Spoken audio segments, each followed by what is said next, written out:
No, it's fine. Yeah, it's Okay, you got it but in we'll under the wire. yeah. I think Yeah, we are just streaming now. There you go. that we're good to go. We're good to go. Okay, well, I want to welcome everybody to the October 17th meeting of the Heritage Advisory Committee's subcommittee meeting. We begin this gathering by acknowledging that the land on which we gather is the traditional territory of the Haudenosaunee and Anishinaabe peoples, many of whom continue to live and work here today. This territory is covered by the Upper Canada Treaties and is within the land protected by the Dish with One Spoon Wampum Agreement. Today, this gathering place is home to many First Nations, Métis, and Inuit peoples. Acknowledging this reminds us that our great standard of living is directly related to the resources and friendship of the Indigenous people. Do we have any additions or deletions to be made to the agenda? Nothing? Okay. Can I have a motion then to approve the agenda? Robert, thank you. And all in favor? Done. And I'm voting in favor of it. You can't see me, but I'm voting in favor of it.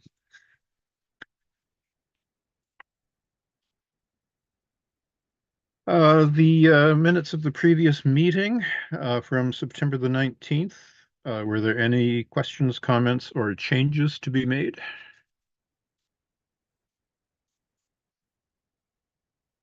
None? Okay. And I guess we need a motion to adopt the minutes. Holly, thank you. And all in favor? Okay, done. Declarations of interest, I don't think we have any.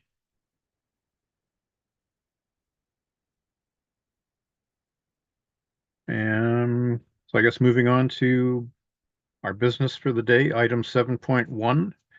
That's the registered mail-out update of consenting candidates and images for committee review. And Lauren, you're going to lead the discussion on that.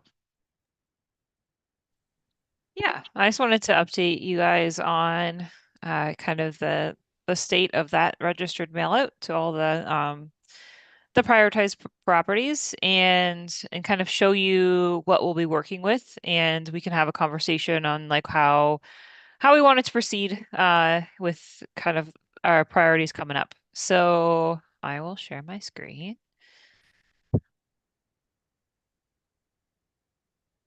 Do number 2. Share.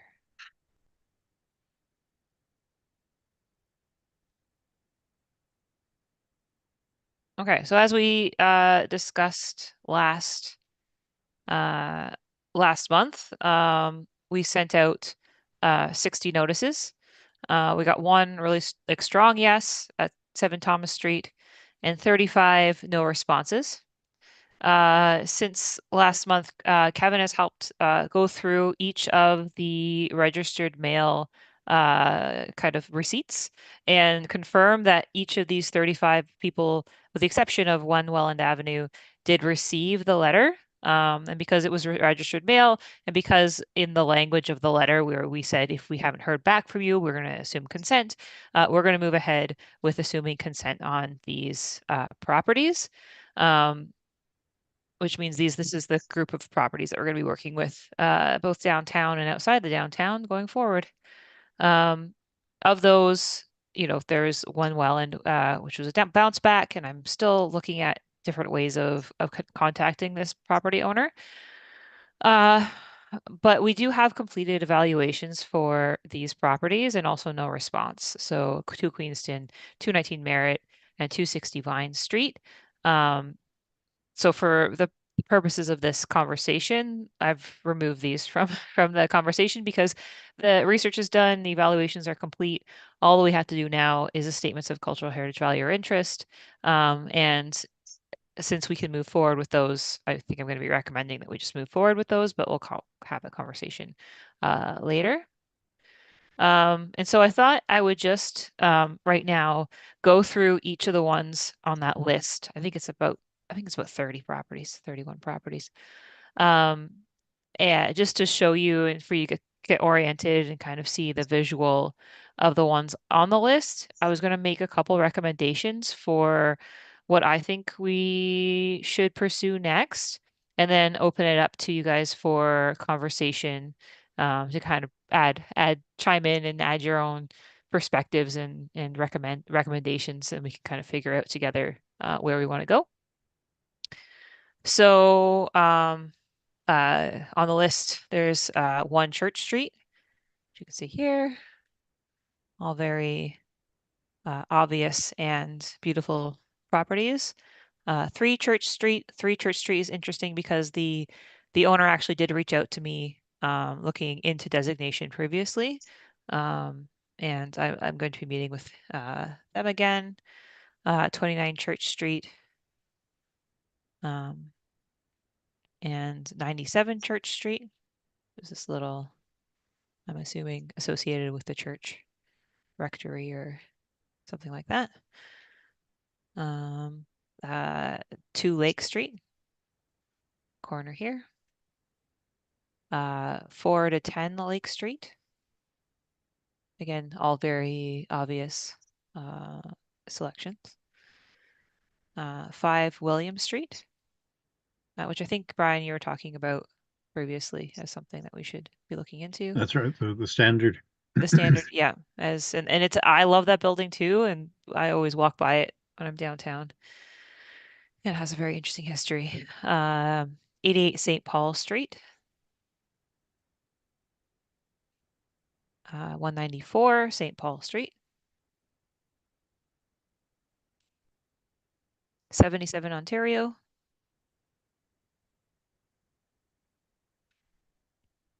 83 Ontario, 87 Ontario, 93 Ontario,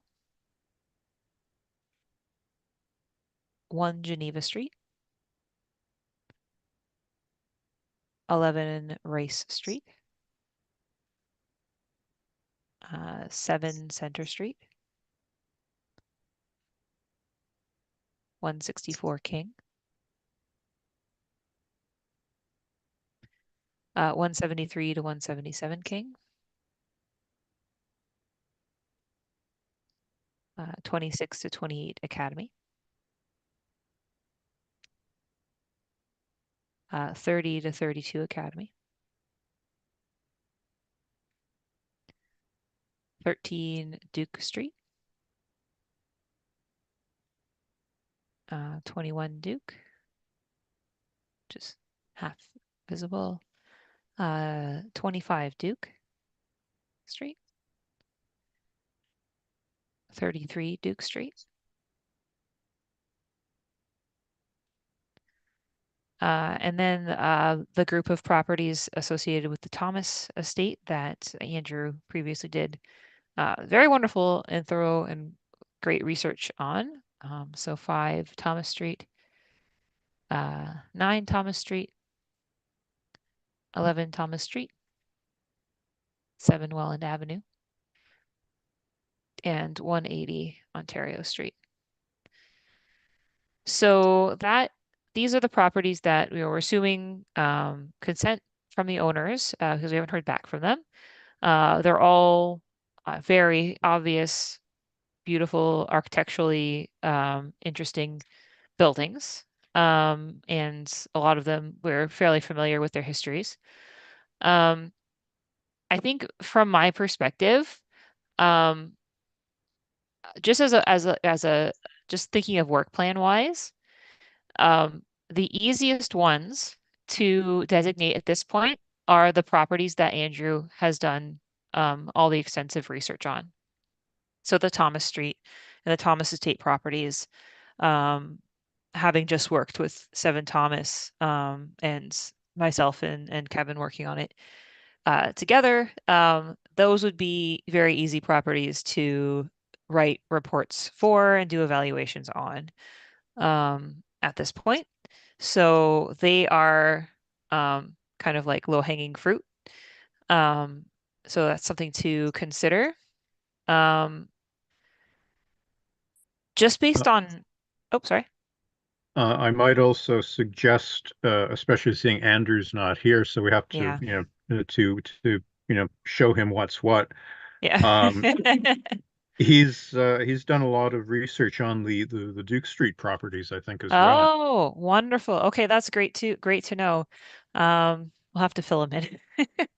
So Sure he he's, might be able to, yeah. share his Duke Street research. I know he's been working on that for maybe a couple of years now, off and on. Oh, So perfect. Duke and Thomas and all that, that could be Andrew's little bailiwick.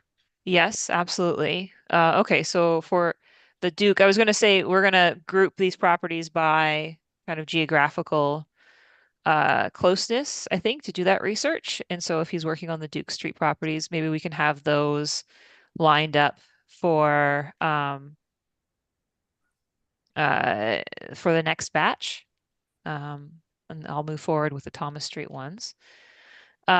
Just based on its history, with fire and some of the threats that it's faced, I think 164 King is a very strong candidate to do that research and start the process for evaluation. I've already started some of the background historical research I've been poking around on land in the registry records. And so I think just because of kind of the threats it's faced in the past year or so, I think 164 King is something that we should prioritize.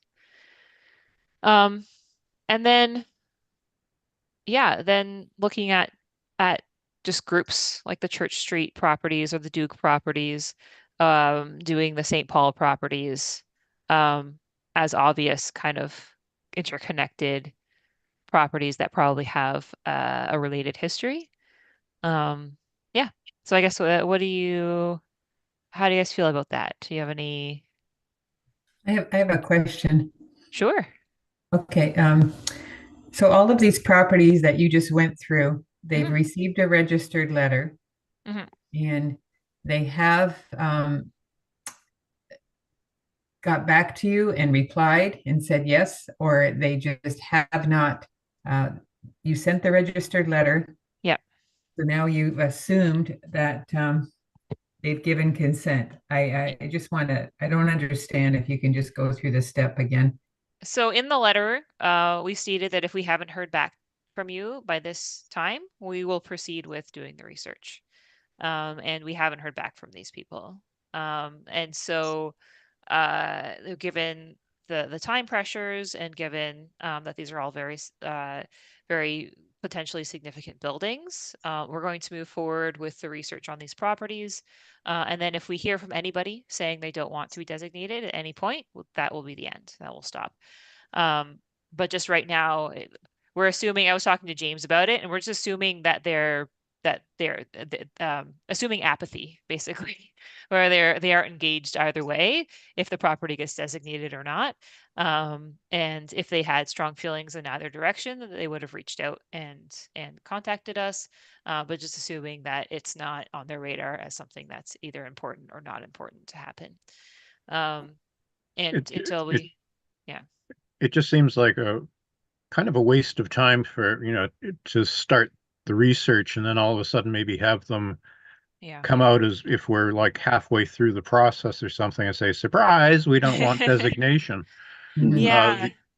I mean, the only thing is if we do some research and they turn around and say we don't want it, the property designated, um, I guess we've always got the research then on hand in case a future owner says, hey, Mhm. I'd like to designate. Yeah. I guess for like 15 Welland, we have that research now in case the owner either changes their mind or if the new next owner is interested, or even if the next owner, we can send out a letter and we can see with them as well. Um, it is a risk, and I think it is really frustrating to get that far along in the process and not be able and then have a owners either change their mind or become engaged. Um, and I think, like, for example, like with these properties here, we've reached out to these owners some 2 or 3 times specifically about either designation or being on the register. And in all of those circumstances, they received that information and had no response at that time. And so I think that not being able to confirm an enthusiasm for designation is not the same as, there being an opposition to designation. And I think I learned through the process of sending out the registered mail that if people are against designation, they will contact me. They will very quickly contact me. And especially the way that the letter was worded, um, it made it clear that that's something we'd be pursuing. So it would be really frustrating. And I do think it'll happen a couple times, Holly. I'm not gonna lie. But if the alternative is we wait to hear back from people and they're just never going to get back to us, then we can never move forward, right? I don't know. What do you Well, it's just think? like 77 Ontario Street. That was the St. Catharines Club, so they never Yeah, wanted to designate that. And then it got sold, and yeah. then now it's for sale again. So what happens with that? Yeah, I mean, that's on our list, and we did send a letter to them, and we didn't hear any response back. So, I mean, if we want to move forward with it, I can, like with these properties here, I found emails for most of the property owners with the exception of one Welland. And so I'm trying by any means possible to get any response. And I think maybe too with the St. Catherine's Club example, trying to email somebody or get a phone number and call and just before we move forward with it uh, is the goal. Um, but but yeah, if the property owner has changed, maybe their perspective on heritage has changed. Like maybe they are interested in grants or potential tax incentives or things like that. So, or they're like they have an apathy or a disinterest, but not an opposition to designation. So, Yeah, because what happens if the property's like on like listing like Trafalgar Street, 77 Ontario, there's a few over by Montebello Park, by Queen Street that are for sale. Like what? Yeah, there's different situations, right? oh yeah, like if they sell and the new owner doesn't want to be designated, and we've done a bunch of research too, that is possible. I think it is a risk. Yeah. Yeah, I don't know, and it's up to you guys on how you want to proceed on those properties and just generally. Yeah. Robert? Just on 164 King, um, before it spontaneously combusted, it was for sale, and that with plans for a high rise or at least a condo tower for that small footprint. So someone was actively trying to sell this and build a tower at some point, take this building down, and as I said, then they had their fire. So that's something that should be right at the top of the list if we're going to try and do anything, if we even can, because if it is for sale still, and this owner doesn't want any part of this building. Um, Again, it might be a useless exercise, but one that we should probably at least try. Yeah. Yeah, and I mean, this 164 King is a building that this is not the first fire that's been in that building. Yeah, There was one about, what, 10, 15 years ago? yeah, And they cleaned it up and it was, I guess like a student residence or something. And now we've got the second fire. And anytime I go past that building, there's always like homeless people camping out in the back yeah, porch area. So that's right. I feel like it's a building that it really is threatened. So we should look at it, Yeah, definitely. this is the biggest threat I saw of all of these here. Well, at least in my estimation, but there are a number there that, like obviously everyone on the list deserves to be on the list. Everyone in this chart deserves to be on the list, but this one, yeah, it's in dire jeopardy, I would think. Can I ask about one other building in the downtown that it doesn't show up on your list here? Mhm. And it was that one of the buildings that the owners said, hell no, or just didn't respond. And that's the La Scala restaurant building that's on Queen Street beside the old Standard office. Yeah, I think Uh, is it number 5 Queen or something like that? 5 Queen. Let me see. Sounds right. Check my records. Because that's a building that I've been, really worried about too, because it's been boarded up for the last couple of years, and it just seems to be demolition by neglect waiting to happen. That's right. 5 Queen. Yeah, it's the first building past the alleyway, right on the alleyway, actually. Yeah. Beautiful building. It's got absolutely gorgeous mid-Victorian a staircase and wide baseboards and That's right. all the door and window trim. I mean, it's beautiful inside. Yeah, I was in there when it was a restaurant, and yeah, it's a remarkable building. Queen Street. I'm just pulling it up here. It's not in my spreadsheet of the properties that we sent letters out to. Which leads me to believe that it wasn't prioritized. I can look into it though.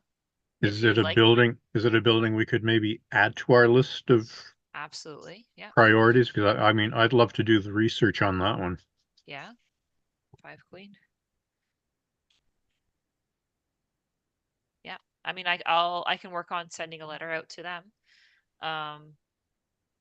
and adding them to our list. Yeah, it's kind of we're constantly adding properties, so I will save that, and we'll make sure that's reflected in our minutes. And yeah, and I'll send a registered letter to them as well, as one that was possibly missed in the prioritization. Great.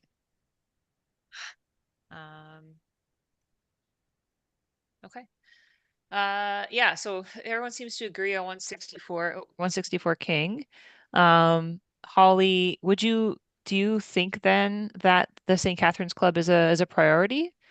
Well, it's not the St. Catherine's Club anymore. It closed, Yeah. and the property was sold to an owner, and that person was going to make I guess, a steakhouse or something. But they've decided now to put it back for sale. So it's on like real estate listing.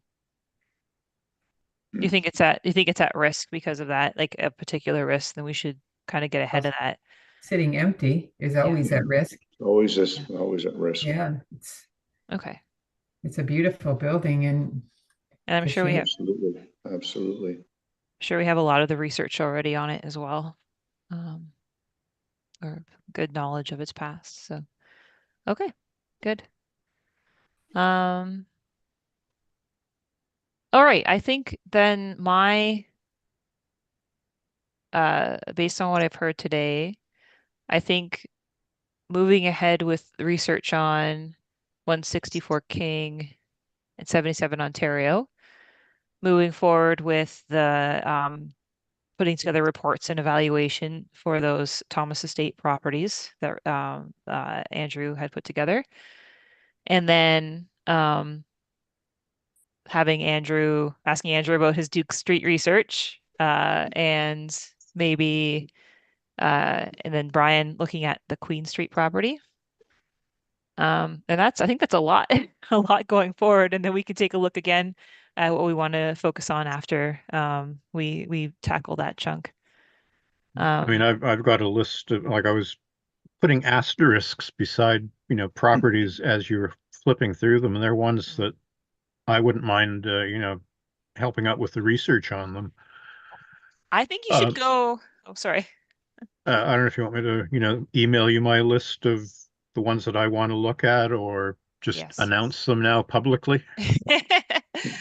You could do either, whatever you feel like. And I think that especially with this list, because everything is significant and is interesting.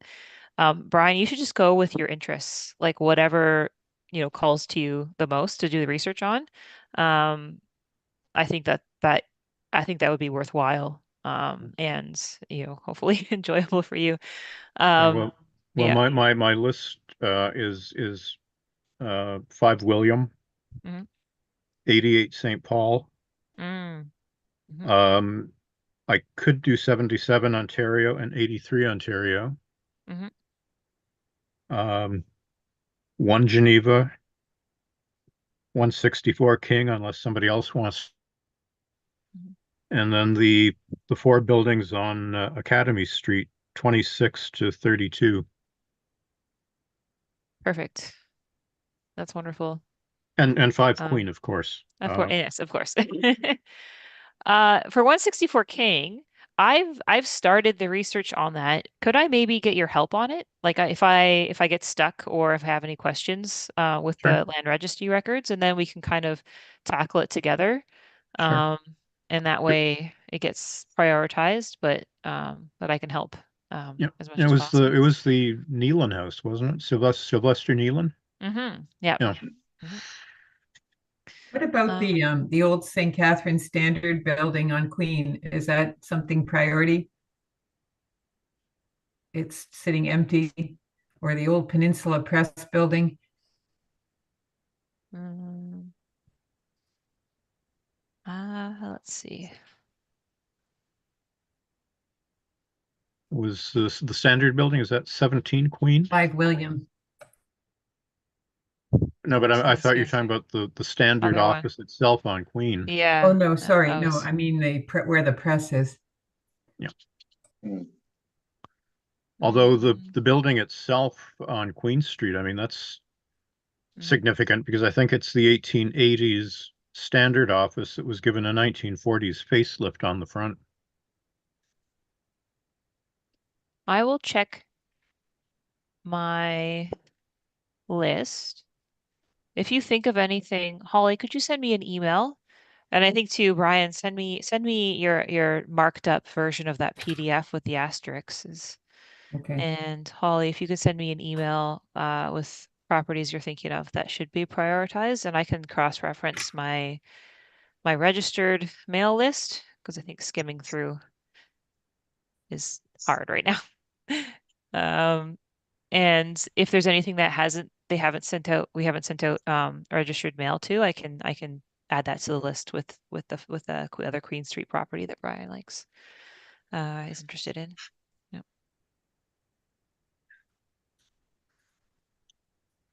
Okay. I mean, if we look at all these buildings, I mean, that's going to be a fair with what Andrew's going to be doing as well. That's a fair chunk of hmm this list already looked at. Yep. But it means our work is cut out for us too. Yes, I think our work is cut out for us, but I think, once we've gotten to a flow with them, and I think the real bottleneck is the historical research because it is so time consuming. Um, but once we get into a flow with the designations, I mean, we're our first we got our first one's coming up November 3rd.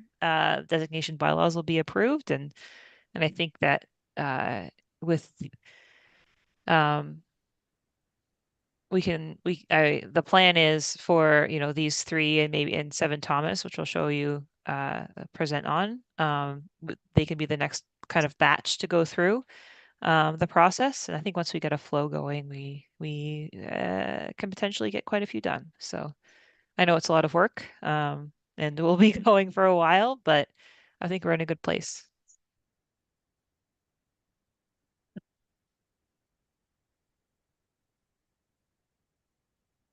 I mean, it'd be a shame to lose any of these buildings, you know. It would be nice to be able to designate all of them, but you know. Yeah. Yeah. And I think all of them are properties that, like, I know uh would be very obvious to everyone, council and the public and, heritage advocates that are worth pursuing and worth fighting for. So I Right. think they're all great examples. Yeah.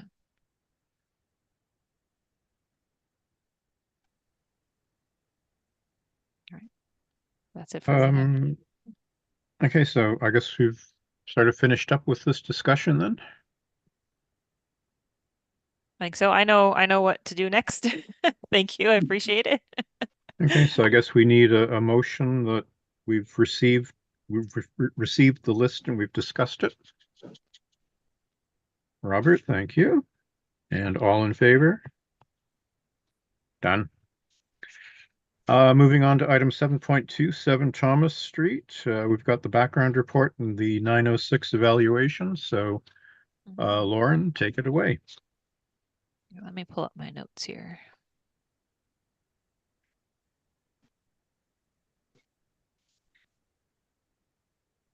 Okay, so I put together a bit of a background presentation and report, which I haven't sent out to everybody. I am going to be updating that that group shared folder that we have with all of the presentation from today, all of the prioritized properties. Sorry. And also the background reports and other materials for 7 Thomas and some of the other properties that we've been looking at. I think I'm behind in uploading everything for everyone, so I'll make sure I do that. But in the meantime, I'll present to you, and we can have that for consideration. So the property at 7 Thomas Street, here we go. Here is located on the west side of Thomas Street, north of Welland Avenue, within a mature residential neighborhood in central St. Catharines. The house was constructed circa 1911 and is a well-preserved example of Edwardian residential architecture with some kind of classical revival detailing. The property was identified by the Designation Subcommittee as a priority for investigation for Part 4 designation because of its architectural integrity and strong association with the early residential development of the Thomas Adams Estate subdivision, which has been immaculately researched by Andrew. The lot sits on Historic Plan 53, which was registered in 1875, and is one of the earliest kind of phases of suburban growth outside of downtown St. Catharines. Kevin went out and took some photos for me, which I really appreciated. So architecturally, 7 Thomas Street is a 2-story Edwardian house with some kind of classical influences, composed or yeah, which consists of a broad hipped roof with a front cross gable. It's clad in horizontal clapboard with some scallop detailing, which is pretty cool, and window openings with wood kind of casements and door openings. The eaves are boxed with modest returns, giving the roof kind of a clean, well-proportioned appearance. The front facade is defined by its large veranda, which wraps around to the side elevation. The veranda has evenly spaced columns with simple classical detailing, a plain entablature and flat soffit. The traditional closely set pickets provide texture to the front elevation, and there is kind of this projecting kind of bay at the front gable with a small attic window, kind of adding that vertical emphasis to its kind of Edwardian simplicity. The south side elevation has the extended veranda and kind of maintaining the architectural rhythm of both elevations. And the north side elevation here, see here, there's the south, and then here's the north elevation,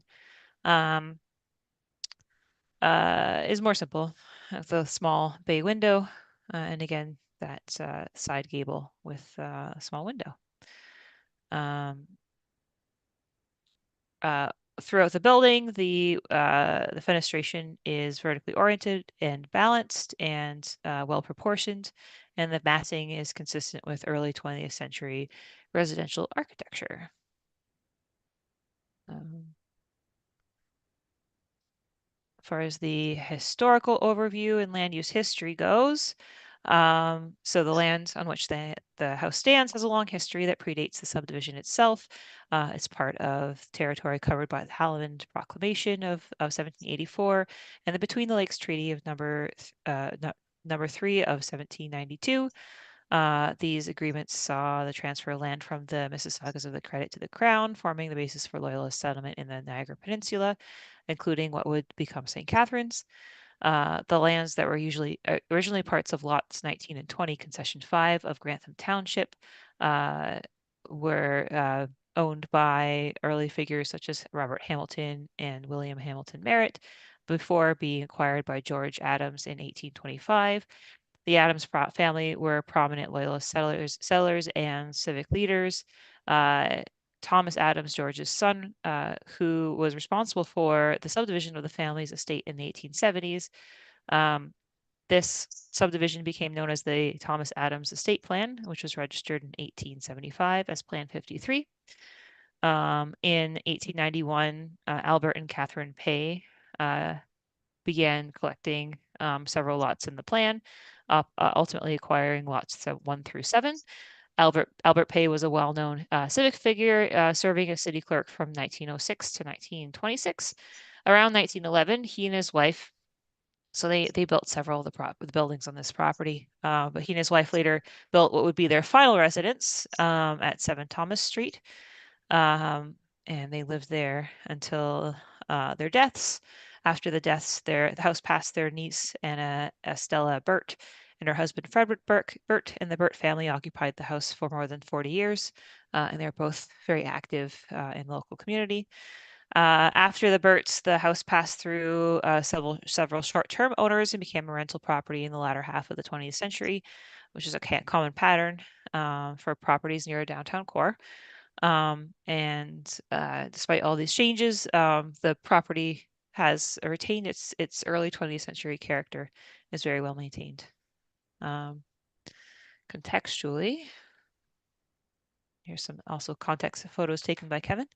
Very spooky right now. 7 Thomas Street is situated within the Thomas Adams Estate subdivision, a neighborhood characterized by a cohesive streetscape of late Victorian and Edwardian houses. The street features consistent setbacks, tree-lined boulevards, and human-scaled residential character. These features have remained intact over time. The immediate context includes, other similar properties at 9 and Thomas Street, together with 7 Thomas, to create a harmonious grouping of historic dwellings. The property is visually and historically linked to the broader area, which is a short distance from Montebello Park in the downtown core. The house contributes to the continuity of the streetscape and reinforces the historic pattern of the subdivision and development associated with the Adams family. Although it is not a landmark due to its kind of cohesiveness within the streetscape, it definitely contributes to the heritage quality of the area. Any questions, comments about the history, architecture, and context?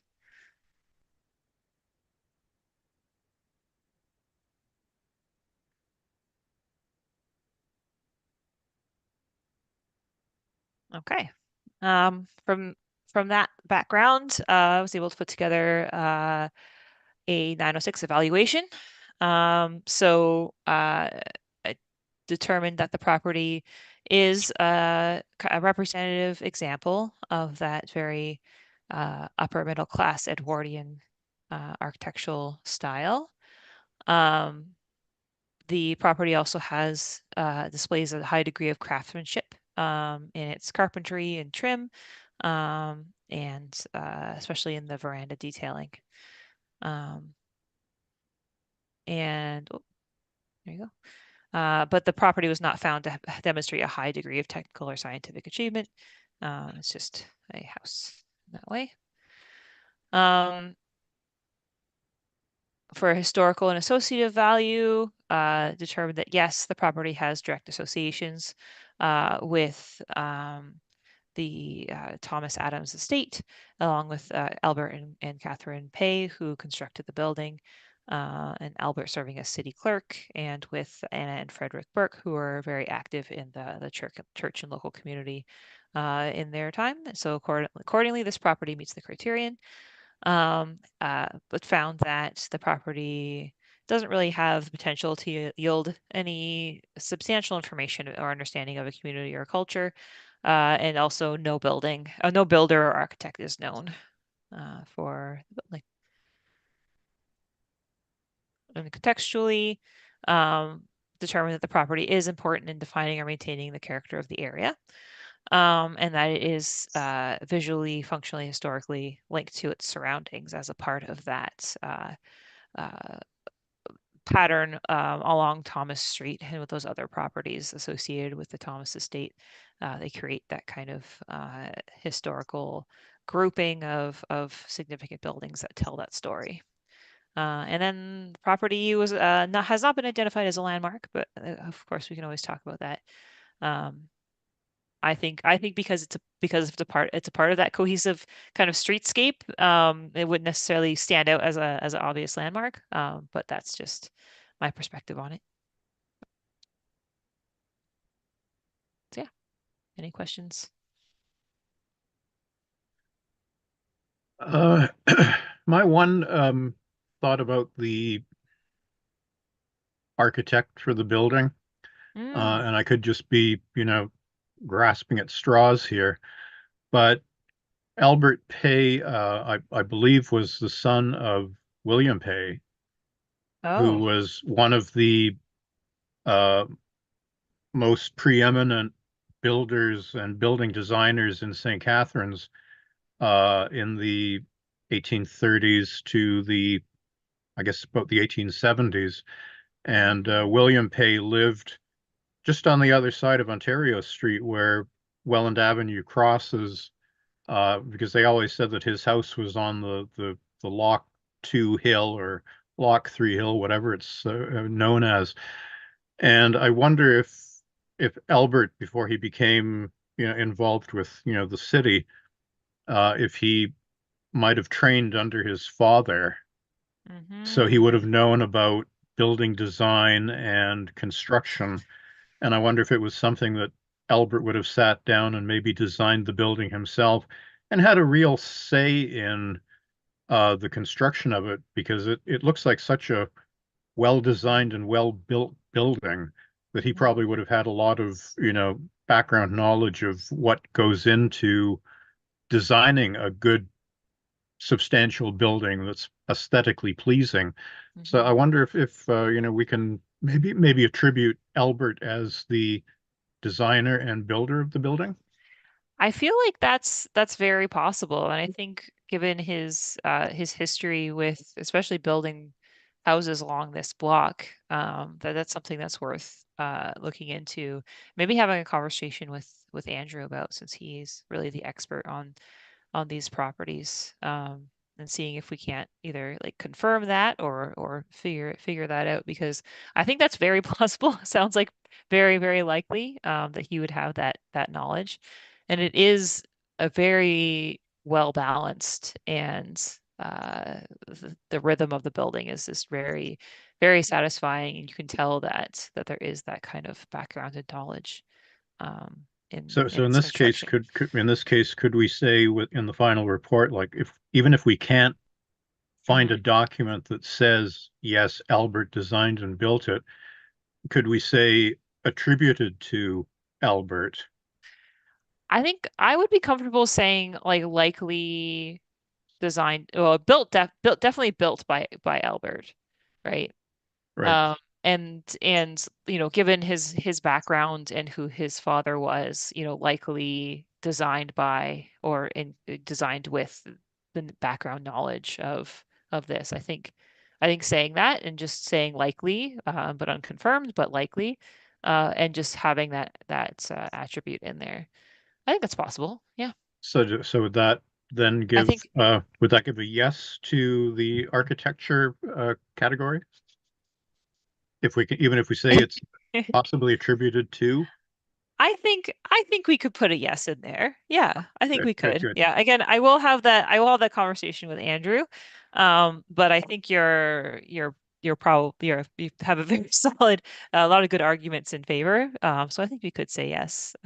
Definitely built um uh by Albert Pay, who had that background and experience. So yeah, Okay, good. good. Thanks. Oh, thank you.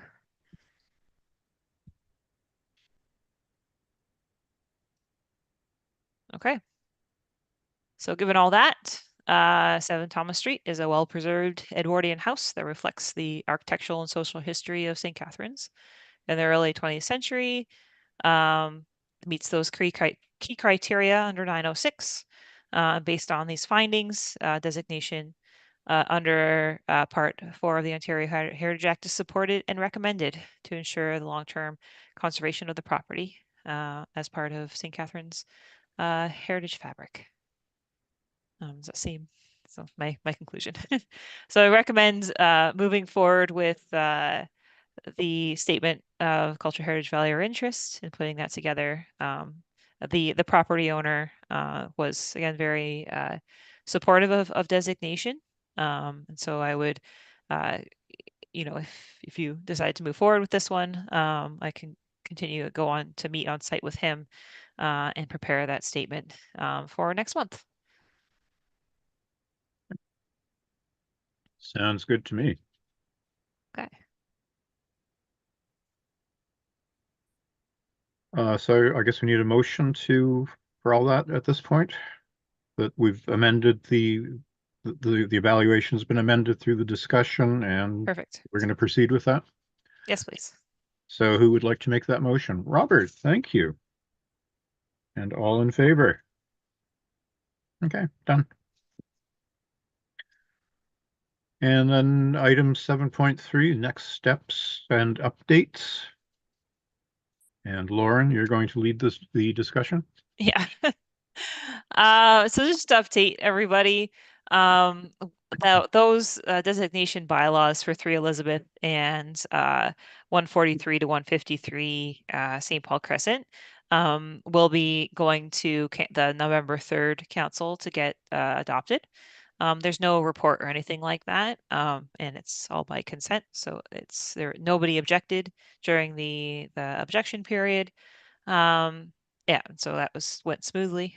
Everyone has been notified. So that's definitely happening November 3rd.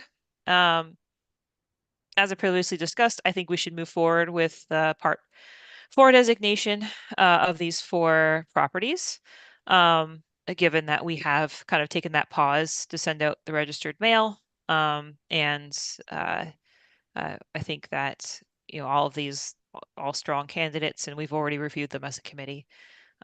So my plan was to have the statements of CHVI available for all of you to review for next month for those properties, and then hopefully sending those to the main committee and then to council, so we can move forward with those designations. And just an update for everyone. There is another a report going to council on November 3rd. And I spoke briefly about this to you guys last month. But basically, Section 26 of the Ontario Heritage Act gives municipalities the ability to adopt a policy for notices under the Ontario Heritage Act.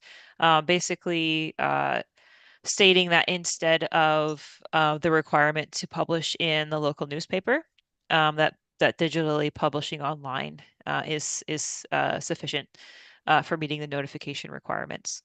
And I think it's very relevant in a lot of municipalities where some of them don't have newspapers. A lot of them, there's no one newspaper that everyone gets. And then also in our case, especially the current cost for the publication of notices in our newspaper for each property is about $500 per notice. So we have to do a notice for the notice of intention to designate and a notice for the notice of bylaw. So for each designation, it'd be $1,000. which is a lot. Is not, we don't have the budget for. And given that we already do publish all the notices online, digitally for people, we already do send it out by all the social media, and that likely does have a larger and more lengthy reach because it's published online for a longer period of time. It's suitable and appropriate in our case, just to focus on that digital publication of notices. And of course, the notices still go to the property owner and they still go to the Ontario Heritage Trust. And so, yeah, so hoping to get some feedback from you. I'm going to also present this at the upcoming committee meeting with everybody to get the recommendation and support for council to make that decision. But I guess, does anyone have any concerns or objections or I just have a words? question. Holly? People might ask, just thinking, how maybe other people think, they might say, well, how much does it cost to send the registered mail? There's a cost for that. Yeah, there is a cost for the registered mail. And I'll say it's less than the notification for one property. But we were able to find money in our budget to do that. And I think the issue with the registered mail is that if we couldn't confirm that the property owner had received the mail, they would always be able to say, oh, well, we didn't get it. And so, and say that we hadn't had that notification properly with them. And so that's yeah, that's something that was needed, I think, to confirm that we had properly reached out and connected with those owners. In lieu of any actual response, we know they definitely received the letter. But that's fair. Yeah, I mean, that's if we could. I think we sent out our last round of notifications. We sent out not registered mail, and we had a number of property owners say they just never received it. And we wanted to avoid that going forward. Yeah.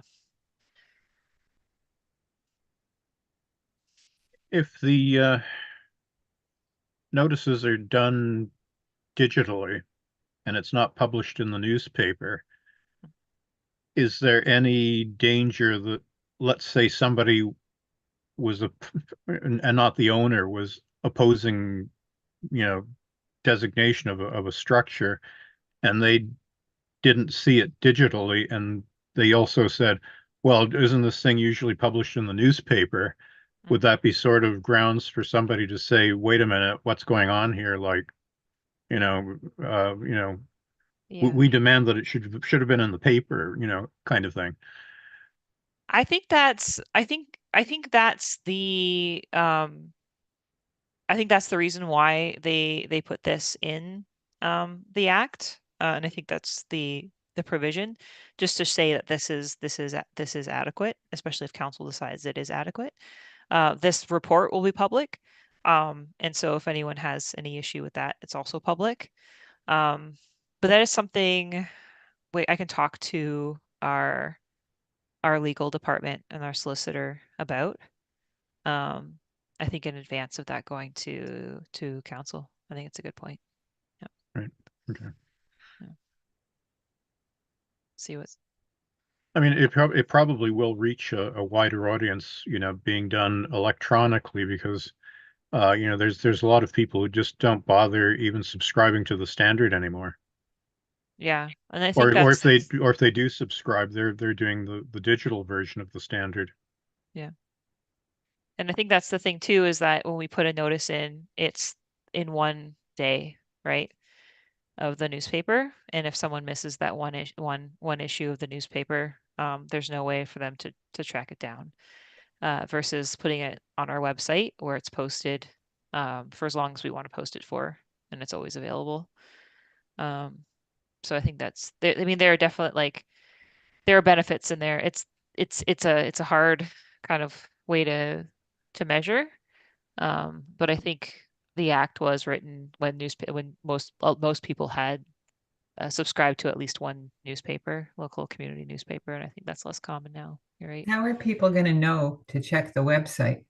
Like, I don't even think of like checking the city website to look to see if my property's been put on there.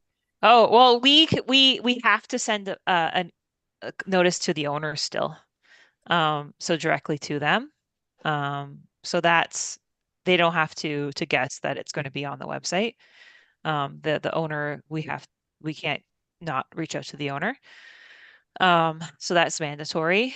And then I know that the city does do communications outreach whenever something new is posted to the website. Um, but yeah, if you're not following the city, I guess on Facebook or other social medias, um, you'd have to check yourself or be engaged in that kind of way. Would there be any value if you've got a notice, a formal notice that you're going to be printing or posting on the city's web page, of maybe printing a hard copy of that Mm-hmm. and posting them, let's say in places like the downtown library, Mm-hmm. and we've got those little kiosks dotted through the downtown where people can put notices up or posters up, and maybe at some of the community centers and that. So that way you might be catching the eye of people that are going into the library or into the arenas or something. And at least that way you've got, a hard copy out there as well in that form. I do like that idea. Yeah, I like the idea of having it printed somewhere close to wherever it's being designated. So, if it were downtown, we could post it at the library or at City Hall, or if it's in another area, in the community center closest to it. Yes, because I at do the like that at the idea. at the downtown library, when you go into the Mhm. main lobby in the front, they've got bulletin boards and stuff there that they used to post information there. Mhm. So if it's up on a bulletin board at the library, I mean, there's a lot of foot traffic in there, and it is a central downtown location. Mhm. And So hey, that's just an idea, I think that's a good idea. And I think it might get more people engaged with the process too. right? Um, so I think that's a good idea. And I think we could probably look at either adding that to the report or just adding that to our, internal like policies or ways of notifying people. Is also going out and putting those posters up, and having that be our policy. I like that idea. And I'll talk to James maybe about it. and James will know. maybe with something like, I don't mean to put words in anybody's mouth, but I mean, we've got the Meriton Matters editor on our committee. Maybe we can squeeze something into the pages of Meriton Matters, and it wouldn't be as expensive as publishing with the Standard. That would be something to have a discussion with the publisher of the Mhm. Merit Matters for And sure. the Port Dalhousie one. Yeah. Yeah, exactly, Yeah. exactly. The For Port Reporter. Port the Reporter. relevant local newspaper, um, Mhm. if there were a Merit designation or a port designation.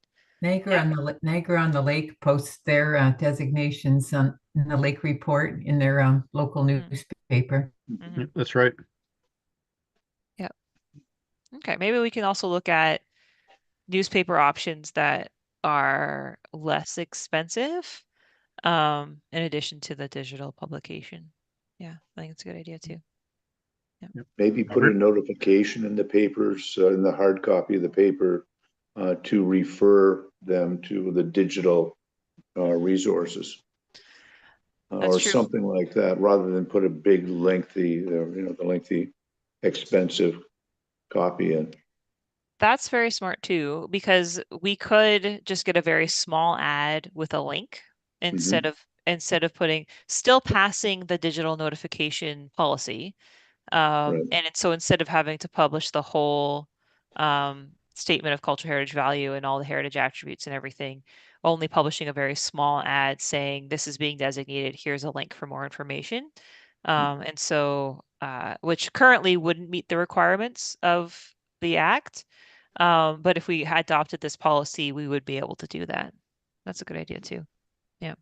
And it would be, if we just get a small ad, it would be a $500 ad. Yeah. Yeah, those are all good ideas. Yeah. I think James will be back on Monday. And maybe we can talk. I'll talk to him about those options. And then we will also bring this as an item back to the larger committee. So maybe by then I'll have some edits and some changes in that policy for you. Yeah. Does that work? Sounds good. Sounds good. Okay, good. So looking at many alternatives that are more affordable.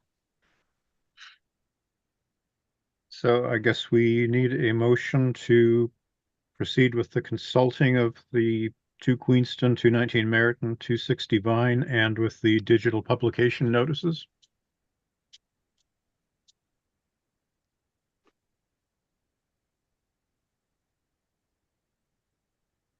Does anybody wish to make that motion?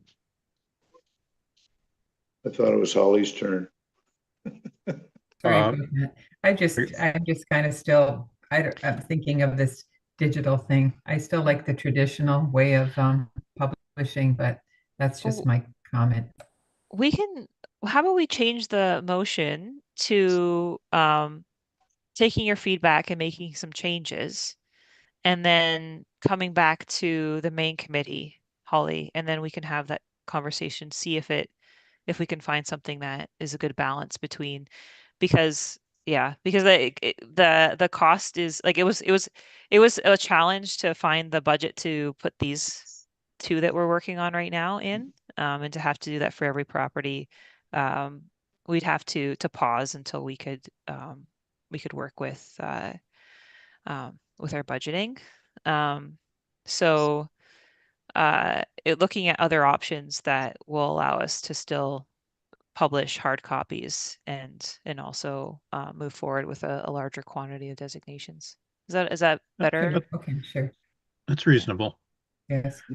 I was also thinking, we've got a couple of other heritage partners out in the community where notices, if they're agreeable to do it, could maybe be posted, maybe at the Brown House where people come to visit, and also at Mayhome. Mhm. I could send out by email the notice kind of broadly to have people print, and we could probably print and post one at the museum as well. Oh, that's right. I think that we could do that too. Yeah, good thinking.